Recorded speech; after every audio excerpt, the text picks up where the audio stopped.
Hello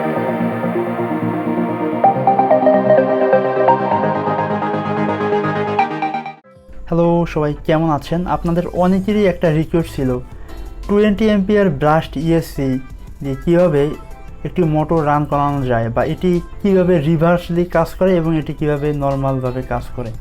এবং আপনারা অনেকেই আমাকে কোশ্চেন করছেন যে 20 এম্পিয়ার ব্রাস্ট ইএসসি দিয়ে কয়টি ডিসি মোটর চালানো যায়। আজকের এই ভিডিওতে আমি আপনাদের দেখানোর চেষ্টা করব 4টা গিয়ার মোটর এবং 6টা গিয়ার মোটর দিয়ে কীভাবে একটি গাড়ি বানালে মাত্র একটি ইএসসি দিয়ে খুব সুন্দরভাবে কাজ করে। তো এই ভিডিওটা হবে সম্পূর্ণ এক্সপেরিমেন্টাল, আপনারা ভিডিওটি শেষ পর্যন্ত দেখবেন, এরপরে আপনারা আসলেই বুঝতে পারবেন যে একটি ইএসসি দিয়ে কতগুলো মোটর চালানো যায়। তো আমি আমার লাইফে হাইয়েস্ট 10টা মোটর মাত্র একটা ইএসসি দিয়ে চালানোর ট্রাই করেছি এবং খুবই ভালো সার্ভিস পেয়েছি। তো আমি এই ভিডিওতে যে পার্টসগুলো ব্যবহার করছি প্রত্যেকটা পার্টসই আপনারা অ্যাভেলেবল বিভিন্ন শপে পেয়ে যাবেন। আমাদের শাহরিয়ার টেকগ্যালারি ফেসবুক পেজে মেসেজ দিলে আরও ডিটেলস পেয়ে যাবেন। এখন 4টা গিয়ার মোটর লাগিয়ে নিচ্ছি। তো আমাদের এখানে যে কারটি আমি বানাচ্ছি সেটা জাস্ট আমাদের গাড়ির যে মোটরগুলোর যে টর্ক রয়েছে টর্কগুলো দেখার জন্য, প্লাস আমাদের ইএসসি কতটুকু পরিমাণ স্পিড দিতে পারে আমাদের মোটরে সেটা টেস্ট করার জন্য মূলত আমি গাড়িটা ঠিক এইভাবে বানিয়েছি। তো আমি এখানে 4টা মোটরের সাথে 8টা হুইল ব্যবহার করছি। তো আপনারা 4টার সাথে 4টাই ব্যবহার করতে পারেন, এটা সম্পূর্ণ ডিপেন্ড করবে আপনার উপরে। তো আমি জাস্ট একটু দেখা সৌন্দর্যের জন্য এখানে 8টা হুইল ব্যবহার করছি। তো আপনারা একটা বিষয় অবশ্যই খেয়াল রাখবেন, আপনাদের ইএসসি রিভার্স একটা অপশন রয়েছে যেটা দিয়ে গাড়ির সামনে আর পিছনে যাবে, এবং এই ইএসসির আরেকটা অপশন রয়েছে যেটা হলো আমরা ব্রাশলেস মোটর যেভাবে ঘোরে শুধু একদিকে ঘোরে ঠিক সেইভাবে এটি কাজ করানো যায়।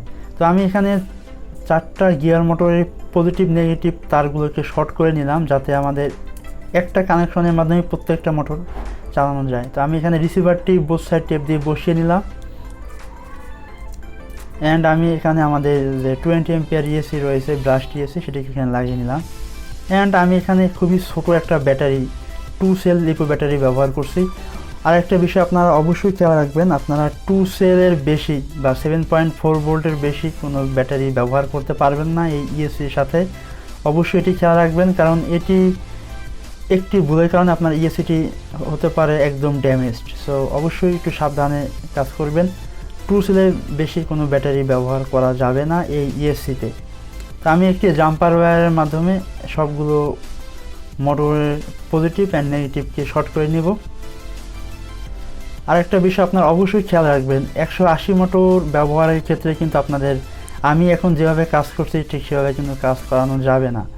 আপনি একটি 180 মোটরের জন্য একটি ইএসসি ব্যবহার করবেন, কারণ 180 মোটরে খুবই বেশি পাওয়ারফুল, সেক্ষেত্রে এই ইএসসিটি নষ্ট হয়ে যাওয়ার সম্ভাবনা থাকতে পারে। তো আমি এখন ব্যাটারির সাথে কানেক্ট করে নিলাম, এখন এটি দেখব আসলে কাজ করে কি না। আই থিঙ্ক এটি খুব সুন্দরভাবে কাজ করবে। তো আমি আপনাদের এখন 4টি মোটরের একটি গাড়ি বানিয়ে দেখাচ্ছি, অ্যান্ড আমি সাথে সাথে আপনাদের 6টি মোটরের দিয়ে কীভাবে কাজ করে সেটিও আপনাদের এখন দেখাবো। তো আপনারা তো দেখতেই পারছেন যে আমাদের এটি কত সুন্দরভাবে কাজ করছে। তো আমি অনেক সময় গাড়িটি ঠিক এইভাবে চালানোর পরে যখন আমি ইএসসিতে হাত দিলাম, আমাদের ইএসসি মোটেও গরম হয় নাই।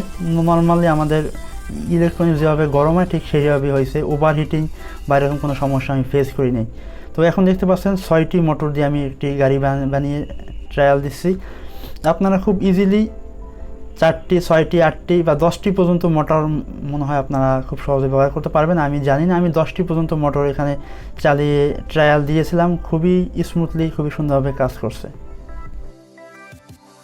আমি এই ইএসসি নিয়ে আরও ডিটেলস কিছু ভিডিও নিয়ে আসবো, আপনারা আশা করি সেই ভিডিও অপেক্ষা থাকবেন। তো খুদা হাফেজ, অ্যান্ড এই ইএসসি আপনারা আমাদের শাহরিয়ার টেকগ্যালারিতে পেয়ে যাবেন।